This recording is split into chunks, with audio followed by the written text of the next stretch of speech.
On the day of my discharge, Roger came to see me again, saying he was willing to discuss the divorce with me, but with one condition. I had to attend his mother's birthday banquet with him. Mom has always liked you. She's been very unwell recently and wants to see you. After the banquet, we can talk about the divorce. I agreed. Ding! Wisnovel reminds you to click the subscribe button in the bottom right corner to read the complete novel. The birthday banquet for Saxon family was lively, with relatives from the extended family attending. Colleen is getting more and more beautiful. If only we had such a virtuous daughter-in-law in our family. Amidst the compliments from relatives, I realized that Roger seemed not to have told his family about our plan to divorce.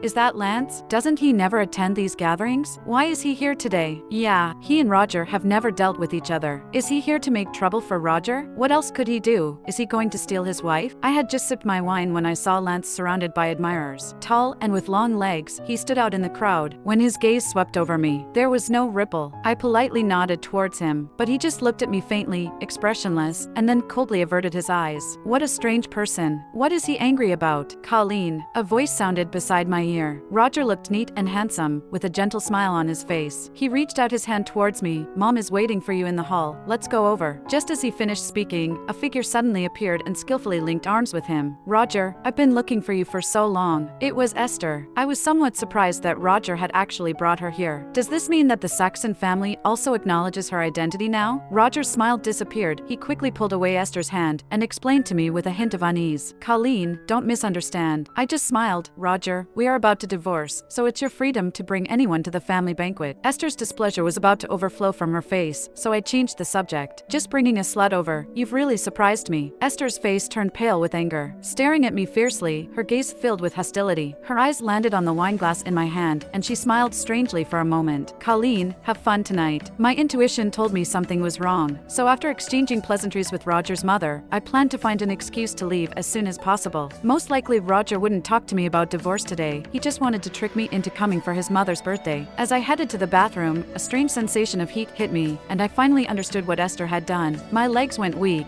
and I staggered, leaning against the wall. In a daze, a hand covered my mouth, and then I lost consciousness. When I woke up, I was in a strange room, my mouth taped shut, and my hands and feet tied up. I could faintly hear conversations. I drugged her. When you guys go in later, make sure to record a video. Remember, later I will bring everyone in to catch the affair, and make sure to leave some marks on her. I struggled to open my eyes. Esther was talking to several men at the door. Their appearance, they were clearly the men who had intruded and killed me in my past life. This should be something that happened years later. Why is it happening so soon? And this was the Saxon family's house. Has Esther gone mad? After Esther left, the men seemed to start arguing about something, and footsteps could be faintly heard outside the door. I seized the opportunity, raised an ashtray with both hands, and fiercely smashed it towards the door. Bang! The dull sound of the door being hit made the footsteps outside hesitate. What a bitch! This action clearly enraged those men. They cursed and walked towards me just like in the past life, but before they could do anything, the door was pushed open. In a blur, I seemed to see Lance's furious face. Lance. When I opened my eyes again, the restraints on me had been removed, leaving only Lance in the room. I struggled to stand up, but my legs gave way, and I fell forward. Instead of the expected pain, I fell into a warm embrace. I grabbed his collar, supporting myself. Help me. I saw his Adam's apple bob up and down. Colleen Heron. I tried hard to calm myself down, and finished my sentence. Take me to the bathroom. Lance stared at me for a while, seemingly lost in thought, then quickly pushed me into the bathroom. Ice-cold water poured down from above, barely suppressing the heat in my body. Are you okay? Lance asked from outside the door. I opened the bathroom door, indicating that I was feeling better, but still a bit embarrassed. The atmosphere was subtly awkward. Lance casually asked, by attending the banquet today, are you planning to forgive Roger? I directly denied. How could I? It's impossible between him and me. Then I told him what had happened. I couldn't be sure, but I noticed a hint of almost imperceptible pleasure in him. Suddenly, there was a conversation outside the door, and footsteps were approaching. I saw Colleen entering this room with a man just now. You probably didn't see wrong. The voices were getting closer. In a panic, without much thought, I pushed Lance into the bathroom. With a bang, the door was pushed open. The first person to rush in was Roger. Following behind was Esther, leading almost all the guests. And there I was, flushed, with water droplets still on my clothes. There were marks left on me from the struggle with those men. It was hard not to let people's imaginations run wild. Everyone had a look of disbelief and gossip on their faces. Oh my, what's going on? Who would believe nothing happened? The so-called good wife of the Saxon family turned out to be a loose woman. Someone even felt it wasn't chaotic enough, whistling at Roger. That's quite a big cuckold's hat. Roger seemed impatient, his gaze locked tightly on the red marks on my neck and wrists. Without asking for any explanation, the next moment, a slap landed heavily on my face. It sent me falling to the ground directly. Roger's cold, resentful voice almost burst out through his teeth. Tell me, who is that man? In just a moment, I quickly stood up and slapped him hard. With the anger of 2 lifetimes, I almost used all my strength and gave Roger 3 resounding slaps. Sharp nails scratched his skin, leaving several bright red blood marks. He touched his face, staring at me with a mix of pain and anger, as if only able to say these few words. Who is that man really? At the same time, the door of the bathroom was suddenly pulled open. In front of everyone, Lance walked out of the bathroom with a cold smile on his face. Roger Saxon, you're quite something for laying hands on a woman. His voice mixed with indescribable anger. I didn't expect Lance to come out now, standing stunned in place. The atmosphere suddenly quieted down, then gasps started around, creating a commotion. It's you? Roger's eyes were red, his expression fierce, as if he wanted to kill. Lance Saxon, you seduced my wife. He raised his fist and fiercely smashed towards Lance's face, but Lance dodged to the side, leaving him hitting the air. He fell down in a sorry state. Lance looked down at him from a height. After all these years, you haven't made any progress.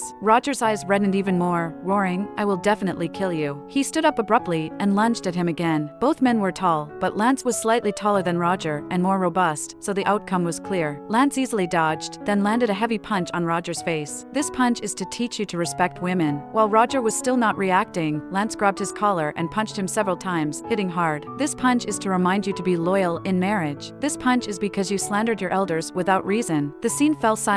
No one dared to step forward to stop the fight, only Roger being attacked unilaterally. After some time passed, Lance finally stopped. He rubbed his wrist, raised his eyes to meet mine, seemingly asking me, are you feeling better now? I stared at him blankly, unable to describe the emotions in my heart. Roger, how are you? Esther finally rushed to the beaten and bruised Roger, whose nose was swollen and lips bleeding. But Roger didn't look at her, just stared fiercely at Lance, emotions swirling in his eyes, eventually gathering a glint of tears. If you want the company, I can give it to you. Why did you have to take away my Colleen? Watching his self-proclaimed affectionate look, I felt no touch at all, even a bit disgusted. Lance looked at him coldly. Today is your mother's and my sister-in-law's birthday banquet. I would mess around with your wife at this time? Is your brain eaten up by that woman next to you? As these words came out, not only was Roger stunned, but Esther beside him also looked extremely ugly. Lance sneered coldly, scanning his gaze over everyone. I passed by this room just now and saw several men in waiter uniforms attempting to do something inappropriate to Miss Colleen. When they realized they were discovered, they hurriedly fled. As long as you have eyes, you can see the signs of the fight in the room, notice the adhesive tape and ropes on the floor, and see the red marks on Miss Colleen's wrists and ankles. If you really don't have eyes, you must have ears, right? Lance looked at me, his voice firm. Miss Colleen, don't you have any evidence? I was taken aback, but quickly understood the meaning behind his words. I took out a recorder from my pocket. It wasn't hard to guess. Before going to the bathroom just now, to prevent water damage, I took out the recorder, which Lance must have seen. Yes, just in case. From the moment I agreed to attend the banquet, I carried the recorder with me. When Esther and those men conspired to frame me, I recorded it. Now, it proved to be useful. The moment she saw the recorder, Esther turned pale. She tried to grab it directly, but Roger firmly held her arm. What are you feeling fear about? I enjoyed watching her terrified expression, then pressed play. The next second, Esther's cold voice could be heard clearly from the recorder. I drugged her, and when the time comes, you can have your way with her. Make sure to record a video. Remember, later I will bring everyone to catch you in the act. Make more marks on her body, make her look more like a slut. The whole room fell into a deathly silence. Esther slumped directly to the ground, tentatively reaching for Roger's hand. You wretch. Roger's hand landed heavily on her face, each finger trembling. Yes, we were wrong in the past. But do you hate Colleen so much, wishing to have someone defile her? I have compensated you as much as possible. What more do you want? He almost shouted this out. Because I want you to love me. Love me like you love Colleen Heron. Esther's face turned as white as paper, looking almost crazed. You think I don't know? Every time you kiss me, you're thinking of her, aren't you? I can't accept it, Roger Saxon. Why? After growing up together, did you fall in love with her? What is it about me that's not as good as her? The whole room exploded in an instant. Did I mishear just now? I assent this infidelity? Suddenly, I felt somewhat grateful that Esther had a not-so-bright mind and spoke up. I came to the banquet today because Roger had promised me earlier to discuss divorce with me. The reason we are heading towards divorce is because he cheated with Esther Walpole. But I didn't expect that. In order to expedite Roger's divorce from me, Esther would drug and frame me. If Lance hadn't intervened, I might have truly been ruined by her. I lowered my eyelids at the right moment and smiled bitterly. Disdain, ridicule, and scornful glances surged towards Esther Walpole. A mistress is indeed a mistress, with a very malicious mind. Should we say it? Although Lance is only 3 years older than Roger, he is stable and reliable in his actions. And he is also the old Saxon's own son, feeling more suitable to inherit the Saxon family. Indeed. Did you call the police? This woman is truly tarnishing my eyes if she stays any longer. What about those men?